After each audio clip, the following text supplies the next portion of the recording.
আলহামদুলিল্লাহ দেখেন যমুনা নদীর তীরে, যেটা আসলে অনেক দেখার মতো একটা ভিউ। আসসালামু আলাইকুম ওয়া রাহমাতুল্লাহি ওয়া বারাকাতুহু। বন্ধুরা, চলে আসলাম আরেকটা ভিডিও নিয়ে।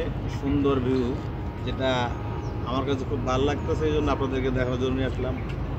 সুন্দর একটা ভিউ। এখানে আমরা এই মুহূর্তে আছি যমুনা ব্রিজের পশ্চিম পাড়, সিরাজগঞ্জ জেলা।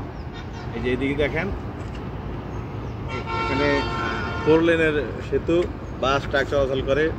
ওই পাশ টাঙ্গাইল, তারপরে এই পাশটা দেখেন, এখানে আছে রেল লাইন, একদম ওই পার পর্যন্ত রেল সেতু। রেল সেতু। মানে এখানে ভিউটা যে এত সুন্দর, যেটা বলার মতো না। আপনি না আসলে না দেখলে বুঝবেন না। আলহামদুলিল্লাহ এখানে এখন এসে ভালোই লাগছে। যদি একটু এখন দুপুরবেলা 3টা বাজে, হয়তো একটু গরমের তাপ আছে, তারপর আছে অনেক ভালো লাগছে। আমাদের সময়ের কারণে আমরা এই সময় আসছি। আপনারাও আসতে পারেন। এদিকে আছে আপনার eco park, Sirajganj eco park. এই পাশের ভিতর দিয়ে আসতে হয়। ভিতর দিয়ে আসলে আপনি কিছু বন্য প্রাণী দেখতে পাবেন, যেমন আমরা বানর দেখেছি, তারপরে গুলশাল দেখেছি, খরগোশ দেখেছি।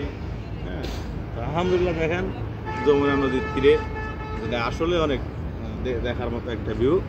আপনারা আবার একটু লক্ষ্য করেন। এই যে কাজ করতে যাও। হ্যাঁ, এই যে আমার সাথে আছে আমার ফ্রেন্ড আলিম নূর। আমরা আমাদের সফর এখানে আমরা শুরু করলাম। মাঝপথে আছি সফরে আমরা। এই যে দেখেন, এটা রেল সেতুটা, যেটা দেখতে আসলেই চমৎকার, যেটা বলার মতো না। এই যে দেখেন ভিউটা, দেখেন আপনি, ওয়াও। এক পাশে রেল সেতু, আর এক পাতে আরেকটা হচ্ছে, এটা কি বলে, এটা কি বাস ট্রাক চলে, এটা কি সড়ক পথ বলবো আর কি, নাকি? আসলে সুন্দর। তারপরে যে যমুনা তীরের পাড়ে একদম এদিকে পর্যটকদের জন্য যাওয়া নিষেধ। ব্রিজের নিচ পর্যন্ত যাওয়া যাবে, ওই পাশে সিকিউরিটি আছে, ওইদিকে যাওয়া যায় না। তারপরে এইদিকে আছে অনেক জায়গা, ওইদিকেও যাওয়া নিষেধ, কাজ চলে। তো আলহামদুলিল্লাহ দেখার মতো একটা জায়গা। যারা আশেপাশে আসেন আপনারা আসতে পারেন, আসলে মনটা ভালো হয়ে যাবে। এই যে এখান থেকে দেখেন রেলের যমুনার পশ্চিম পাড়,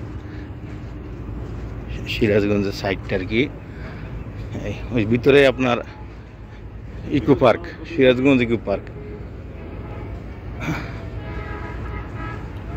তো আজকের বিকেলটা ভালোই লাগছে আলহামদুলিল্লাহ, এই জন্য আপনাদের সাথে শেয়ার করলাম। তো সবাই ভালো থাকবেন, ইনশাল্লাহ দেখা হবে নেক্সট ভিডিওতে, অন্য কোথাও, অন্য কোনো জায়গায়। ভিডিও ভালো লাগলে শেয়ার করে দিবেন।